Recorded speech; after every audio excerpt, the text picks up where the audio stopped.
विश्व के साहित्य में श्रीमद् भगवद गीता का सर्वोत्तम स्थान है। यह साक्षात भगवान के मुख से निकली हुई दिव्य वाणी है। स्वयं भगवान ने अर्जुन को निमित्त बनाकर मनुष्य के कल्याण के लिए उपदेश दिया।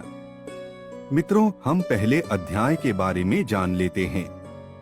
पांडवों ने जब 12 वर्ष का वनवास और 1 वर्ष का अज्ञातवास पूरा करके आधा राज्य मांगा, तब दुर्योधन ने कहा, आधा राज्य तो क्या, तुमको सुई की नोक जितनी जमीन भी बिना युद्ध के नहीं मिलेंगी। तब पांडवों ने माता कुंती का आदेश लेकर युद्ध की तैयारी शुरू की। महर्षि वेद व्यास को धृतराष्ट्र पर बहुत स्नेह था। उस स्नेह के कारण उन्होंने धृतराष्ट्र के पास आकर कहा, युद्ध होना और उसमें क्षत्रियों का सहार होना निश्चित है, उसे कोई टाल नहीं सकता। यदि तुम चाहो तो मैं तुमको दिव्य दृष्टि दे सकता हूँ, जिसमें तुम यहाँ पे बैठे बैठे युद्ध देख सकते हो। तब धृतराष्ट्र ने कहा, मैं जीवन भर अंधा रहा, अब मैं अपने कुल के सहार को देखना नहीं चाहता, परंतु युद्ध कैसे हो रहा है वो मैं जरूर सुनना चाहता हूँ। तब व्यास जी ने कहा, मैं संजय को दिव्य दृष्टि देता हूँ, जिससे वह संपूर्ण युद्ध को देख पाएगा।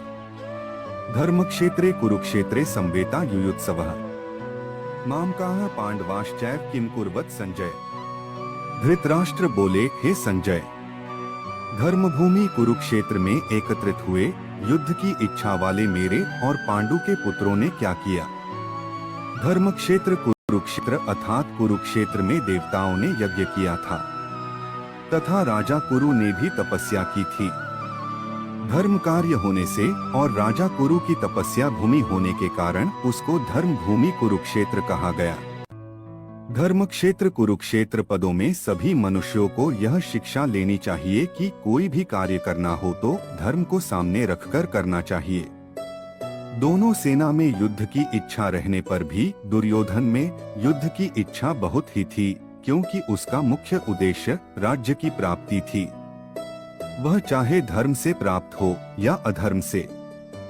बल्कि पांडवों में ऐसा भाव था कि वो चाहे कैसा भी जीवन निर्वाह कर लेंगे, लेकिन धर्म के विरुद्ध नहीं चलेंगे। धृतराष्ट्र का अपने पुत्र में तथा पांडु के पुत्र में समान भाव नहीं था। अपने पुत्रों के प्रति मोह था। वो दुर्योधन आदि को अपना पुत्र मानते थे, पर पांडवों को अपना नहीं मानते थे। इसी प्रकार धृतराष्ट्र संजय को प्रश्न पूछता है कि हे संजय, धर्मभूमि कुरुक्षेत्र में एकत्रित होकर युद्ध की इच्छा रखने वाले मेरे और पांडु के पुत्रों क्या कर रहे हैं। धृतराष्ट्र के प्रश्न के जवाब संजय अगले श्लोक में देते हैं। दृष्ट्वा तु पांडवानीकं व्यूढ़ दुर्योधनस्तदा आचार्य मुख संगमे राजा वचन ब्रवीत। संजय बोले, उस समय राजा दुर्योधन ने व्यूहरचनायुक्त पांडवों की सेना को देखा और द्रोणाचार्य के पास जाकर यह वचन कहा। जिस समय दोनों सेनाओं युद्ध के लिए खड़ी थी, उस समय की बात संजय यहाँ तदा शब्द से करते हैं, क्योंकि धृतराष्ट्र का प्रश्न युद्ध की इच्छा वाले मेरे और पांडु के पुत्रों ने क्या किया इस विषय को सुनने के लिए ही है। पांडवों की सेना को देखने का तात्पर्य ये है कि पांडवों की सेना में मतभेद नहीं था। उसके पक्ष में धर्म और श्री कृष्ण थे। जिसके मन में धर्म और भगवान होते हैं, उसका दूसरे पर बड़ा प्रभाव पड़ता है। इसीलिए संख्या में कम होने पर भी पांडवों की सेना का तेज ज्यादा था। आठ पांडव सेना का दुर्योधन पर बड़ा असर पड़ा, जिससे वो द्रोणाचार्य के पास जाकर गंभीर वचन बोलता है। दुर्योधन को राजा कहने का तात्पर्य है कि धृतराष्ट्र को सबसे अधिक मोह दुर्योधन पर था। परंपरा की दृष्टि से भी युवराज तो दुर्योधन ही था। युद्ध होने में भी मुख्य कारण दुर्योधन ही था। इस सभी कारणों से संजय ने दुर्योधन को राजा शब्द से संबोधित किया। दुर्योधन का द्रोणाचार्य के पास जाने में 3 कारण मालूम होते हैं। पहला, अपना स्वार्थ सिद्ध करने। दूसरा, व्यवहार ने गुरु होने के नाते भी जाना उचित था। तीसरा, मुख्य व्यक्ति का सेना में यथास्थान खड़ा रहना बहुत ही आवश्यक होता है, अन्यथा व्यवस्था बिगड़ जाती है। पश्यता पांडुपुत्राणामाचार्य महती चमू व्यूढ़ा द्रुपद पुत्रेण तव शिष्येण धीनता। हे आचार्य, आपके बुद्धिमान शिष्य द्रुपद पुत्र धृष्टद्युम्न द्वारा व्यूहाकार खड़ी की हुई पांडुपुत्रों की इस बड़ी भारी सेना को देखिए। आचार्य संबोधन देने में दुर्योधन का यह भाव मालूम होता है कि आप हम सबके पांडवों और कौरवों के आचार्य हैं। शस्त्र विद्या सिखाने वाले आप सबके गुरु हैं। इसीलिए आपके मन में भेदभाव नहीं होना चाहिए। तब शिष्येण धीनता, इन पदों का प्रयोग करने में दुर्योधन का भाव है कि आप इतने सरल हैं कि आपको मारने के लिए पैदा होने वाले धृष्टद्युम्न को भी आपने शस्त्र विद्या का ज्ञान दिया और वो आपका शिष्य आपको मारने के लिए आपसे ही शस्त्र विद्या सीखी है। द्रुपद पुत्रेण, यह पद कहने का तात्पर्य है कि आपको मारने के लिए द्रुपद ने याज और उपयाज नामक ब्राह्मण से यज्ञ करवाया, जिससे धृष्टद्युम्न पैदा हुआ। आज वही आपके सामने सेनापति के रूप में खड़ा है। पश्यता पांडुपुत्राणामाचार्य महती चमूम, तात्पर्य है कि जिन पांडव पर आप स्नेह रखते हो उस पांडवों ने आज खास आपको मारने वाले द्रुपद पुत्र को ही सेनापति बनाया है। अगर पांडव आपको स्नेह रखते तो आपको मारने वाले को तो नहीं सेनापति बनाते, पर सब कुछ जानते हुए भी उसने ऐसा किया। एताम पश्य कहने का तात्पर्य है कि पांडव सेना युद्ध के लिए हमारी सामने खड़ी है। हम लोग इस सेना पर किस तरह से विजय प्राप्त कर सकते हैं, उस विषय में आपको जल्द से जल्द निर्णय लेना चाहिए। द्रोणाचार्य को पांडव सेना को देखने की प्रार्थना करके दुर्योधन अब पांडव सेना के महारथियों को दिखाता है। अत्र शूरा महेशवासा भीमार्जुन समायुधि, युयुधानो विराटश्च द्रुपदश्च महारथः, धृष्ट केतुश्च कितानः काशिराजश्च वीर्यवान, पुरुजित् कुन्ति भोजश्च शैब्यश्च नरपुंवः, युधामन्युश्च विक्रांत उत्तमौजाश्च वीर्यवान, सौभद्रो द्रौपदेयाश्च सर्व एव महारथाः। भावार्थ, इस सेना में बड़े बड़े धनुषों वाले तथा युद्ध में भीम और अर्जुन के समान शूरवीर सात्यकी और विराट तथा महारथी राजा द्रुपद, धृष्टकेतु और चेकितान तथा बलवान काशिराज, पुरुजित, कुंतीभोज और मनुष्यों में श्रेष्ठ शैब्य, पराक्रमी युधामन्यु तथा बलवान उत्तमौजा, सुभद्रा पुत्र अभिमन्यु एवं द्रौपदी के पांचों पुत्र, ये सभी महारथी हैं। अत्र शूरा महेशवासा भीमार्जुन समायुधि, अर्थात जिनसे बाण चलाए जाते हैं, फेंके जाते हैं, उनका नाम इश्वास अर्थात धनुष है। ऐसे बड़े बड़े इश्वास धनुष जिनसे पास हैं, वे सभी महेशवास हैं। तात्पर्य है कि बड़े धनुषों पर बाण चढ़ाने एवं प्रत्यंचा खींचने में बहुत बल लगता है। जोर से खींचकर छोड़ा गया बाण विशेष मार करता है। ऐसे बड़े बड़े धनुष पास में होने के कारण ये सभी बहुत बलवान और शूरवीर हैं।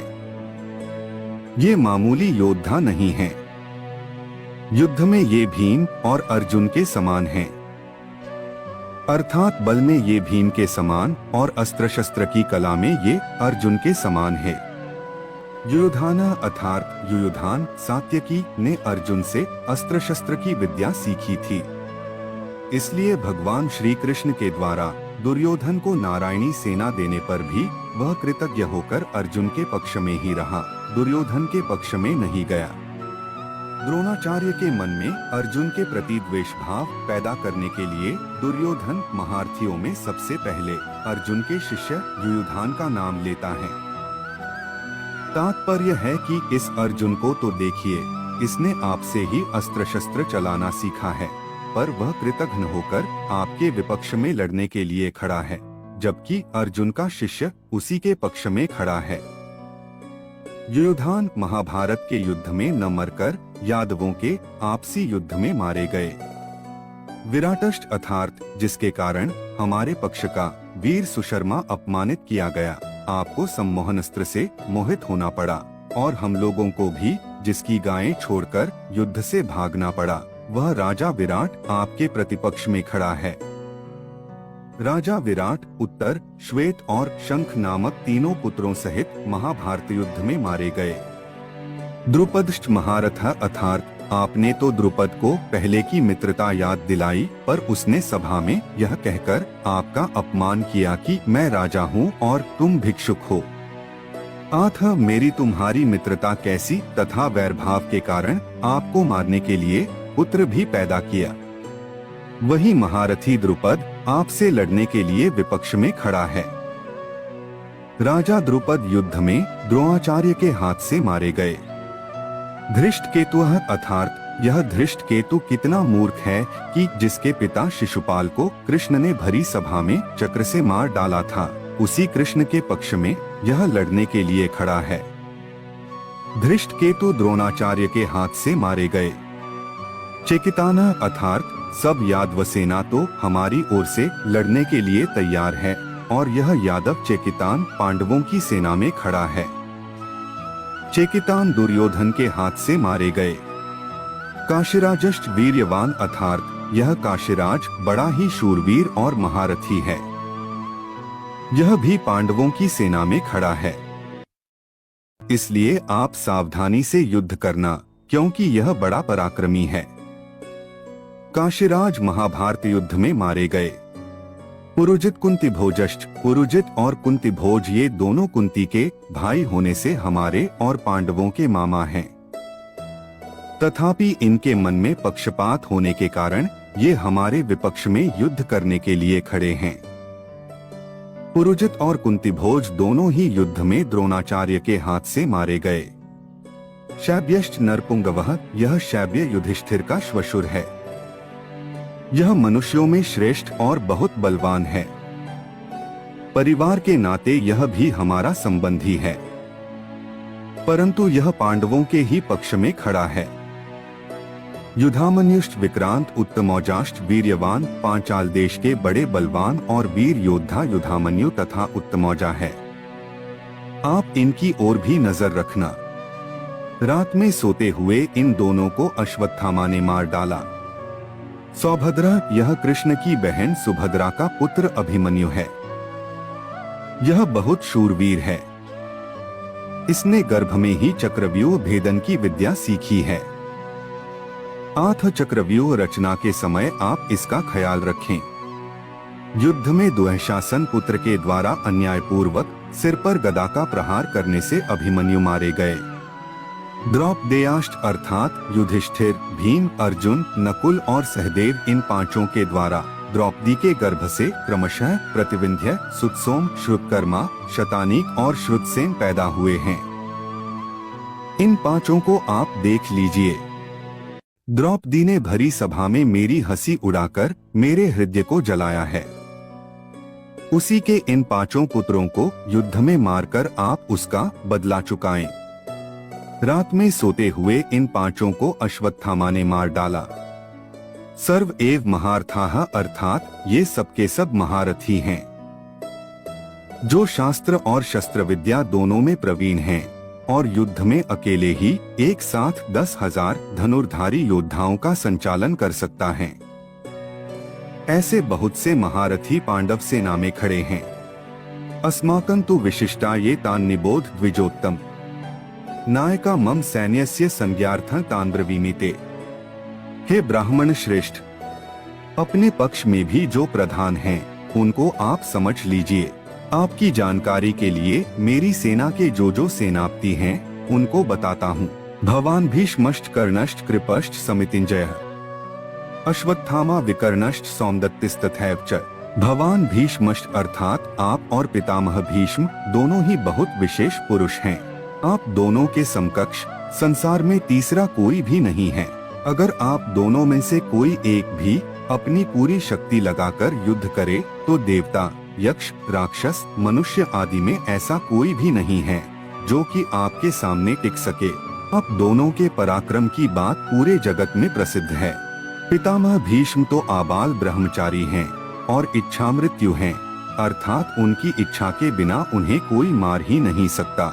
महाभारत युद्ध में द्रोणाचार्य धृष्टद्युम्न के द्वारा मारे गए और पितामह भीष्म ने अपनी इच्छा से ही सूर्य के उत्तरायण होने पर अपने प्राणों का त्याग कर दिया। कर्णष्ट अर्थात कर्ण तो बहुत ही शूरवीर है। मुझे तो ऐसा विश्वास है कि वह अकेला ही पांडव सेना पर विजय प्राप्त कर सकता है। उसके सामने अर्जुन भी कुछ नहीं कर सकता। कर्ण महाभारत युद्ध में अर्जुन के द्वारा मारे गए। कृपष्ट समितिंजय अर्थात कृपाचार्य की तो बात ही क्या है, वे तो चिरंजीवी हैं, हमारे परम हितैषी हैं और संपूर्ण पांडव सेना पर विजय प्राप्त कर सकते हैं। अश्वत्थामा अर्थात ये भी चिरंजीवी हैं और आपके ही पुत्र हैं। ये बड़े ही शूरवीर हैं। इन्होंने आपसे ही अस्त्र शस्त्र की विद्या सीखी है। अस्त्र शस्त्र की कला में ये बड़े चतुर हैं। विकर्णष्ट सौमदत्तिस्तथैव च अर्थात आप यह न समझें कि केवल पांडव ही धर्मात्मा हैं। हमारे पक्ष में भी मेरा भाई विकर्ण बड़ा धर्मात्मा और शूरवीर है तथा सोमदत्त के पुत्र भूरिश्रवा भी बड़े धर्मात्मा हैं। इन्होंने बड़ी बड़ी दक्षिणा वाले अनेक यज्ञ किए हैं। ये बड़े शूरवीर और महारथी हैं। युद्ध में विकर्ण भीम के द्वारा और भूरिश्रवा सात्यकी के द्वारा मारे गए। यहाँ इन शूरवीरों के नाम लेने में दुर्योधन का यह भाव मालूम देता है कि हे आचार्य, हमारी सेना में आप भीष्म, कर्ण, कृपाचार्य आदि जैसे महान पराक्रमी शूरवीर हैं। ऐसे पांडवों की सेना में देखने में नहीं आते। हमारी सेना में कृपाचार्य और अश्वत्थामा ये दो चिरंजीवी हैं, जबकि पांडवों की सेना में ऐसा एक भी नहीं है। हमारी सेना में धर्मात्माओं की भी कमी नहीं है, इसलिए हमारे लिए डरने की कोई बात नहीं है। अन्ये च बहवः शूरा मदर्थे त्यक्त जीविता है, नाना शस्त्र प्रहरणा है, सर्वे युद्ध विशारदा है। इनके अतिरिक्त बहुत से शूरवीर हैं जिन्होंने मेरे लिए अपने जीने की इच्छा का भी त्याग कर दिया है और जो अनेक प्रकार के शस्त्रास्त्रों को चलाने वाले हैं तथा जो सबके सब युद्ध कला में अत्यंत चतुर हैं। अन्ये च बहवः शूरा मदर्थे त्यक्त जीविताः अर्थात मैंने अभी तक अपनी सेना के जितने शूरवीरों के नाम लिए हैं उनके अतिरिक्त भी हमारी सेना में बाहलीक, शल्य, भगदत्त, जयद्रथ आदि बहुत से शूरवीर महारथी हैं जो मेरी भलाई के लिए, मेरी ओर से लड़ने के लिए अपने जीने की इच्छा का त्याग करके यहाँ आए हैं। वे मेरी विजय के लिए भले ही मर जाए पर युद्ध से हटेंगे नहीं।